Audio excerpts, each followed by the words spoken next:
नमस्कार दोस्तों। और आज की सबसे बड़ी खबर जो है वो ये कि भारत और चीन के बीच में एक समझौता हुआ है। ये समझौता 21 अक्टूबर को हुई और इस समझौते में क्या कुछ हुआ है आपको ये बताते हैं। कुछ बातों पर सहमति बनी है जिसके तहत भारत और चीन LAC के अपने अपने सैनिकों को पीछे हटाने को तैयार हो गए हैं।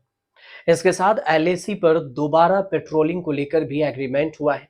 विदेश सचिव विक्रम मिस्त्री ने इंडिया चीन बॉर्डर एग्रीमेंट की जानकारी देते हुए कहा कि दोनों देश मिलिट्री डिसएंगेजमेंट करेंगे और फिर अब 2020 से पहले वाली स्थिति में जा रहे हैं। 2020 में पूर्वी लद्दाख के गलवान में भारत और चीन के सैनिकों के बीच हिंसक झड़प हुई थी, जिसके बाद से ये दोनों देशों के बीच में तनाव बरकरार था। रिपोर्ट के मुताबिक नए डील के बाद भारत और चीन के सैनिक देपसांग और डेमचोक पॉइंट से पीछे हटेंगे और दोबारा पेट्रोलिंग शुरू करेंगे। अब कितनी बड़ी ये डील है, कितनी अहम डील है, इसे समझिए। Manohar Parrikar institute for defence studies and analysis के सीनियर रिसर्च एसोसिएट हैं डॉक्टर राजीव ने। उनके अनुसार से ये जानकारी दी गई कि 2020 के बाद से इंडिया चाइना के बीच जिस तरीके का स्टैंड ऑफ था उसमें एक बहुत बड़ा डेवलपमेंट है। भारत किसी भी तरीके से चीन के दबाव में नहीं आया, जिसकी घुड़की को नजरअंदाज करते हुए एग्रेसिवली रिस्पॉन्स दिया। और गलवान में जिस तरीके से चीजें हुई थी उसके बाद इंडिया ने रेजिस्टेंस दिखाया और साफ साफ कहा कि चीन जिस तरीके से अपना बॉर्डर शो करता है या नक्शा दिखाता है उसको हम नहीं मानते। इसके अलावा भारत सवाल ये कि भारत ने कैसे चीन को झुकाया, तो इसके सवाल के जवाब में डॉक्टर नयन का कहना है कि 2020 की झड़प के बाद स्थिति और डेरुटेंट दोनों जो थी वो अब नहीं हुई, बल्कि दोनों देश नेगोशिएट करते रहे। भले ही इसमें 4 साल का वक्त लग गया, लेकिन दोनों एक समझौते पर पहुंचे। भारत के नजरिए को यह बहुत ही प्रोग्रेसिव डील है और सामरिक तौर पर बहुत बड़ी जीत मानी जाती है। भारत ने पूरे नेगोशिएशन के दौरान बहुत ही पेशेंस दिखाया और चीन के साथ डील करने का सबसे बेहतर तरीका भी यही था। एक और पॉइंट को ध्यान में रखा गया है कि चीन ने भी 2020 के बाद कोई प्रोवोकेशन नहीं किया और भारत भी स्टैंड पर कायम रहा, पोजीशन मेंटेन की, जो कि डील का आधार भी बना।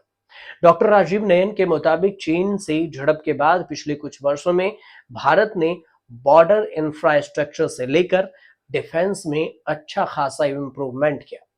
पहले हमारी ऐसी सोच थी कि अगर हमने सीमाएं इलाकों में सड़कें बनाई तो कहीं दुश्मन देश उसका इस्तेमाल न कर ले, लेकिन हाल के सालों में हमारी रणनीति बदली है। दुर्गम इलाकों तक इंफ्रास्ट्रक्चर डेवलपमेंट किया गया, सड़कें बनाई गई।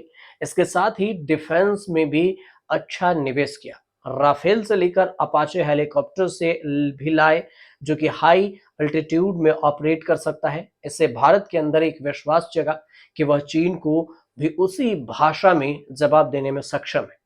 आज भारत की सैन्य क्षमता चीन के मुकाबले कहीं से भी कम नहीं है। दोनों दशक के बीच में ताजा डील भारत के इसी विश्वास का नतीजा भी है। अब सवाल ये भी है, एक दूसरा सवाल उठ रहा है कि क्या डील कराने में रूस की भूमिका हुई।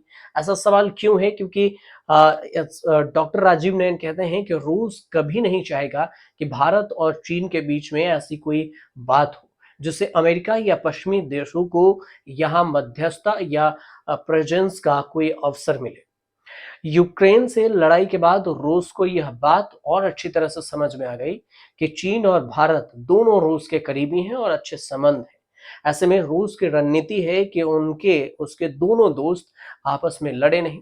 हालांकि यह भी फैक्ट है कि रूस ने कभी खुलकर चीन के ऊपर कोई दबाव नहीं बनाया। हाँ, वह हमेशा ये कहता रहा कि दोनों देश साथ बैठकर अपने डिफरेंस सुलझाएं।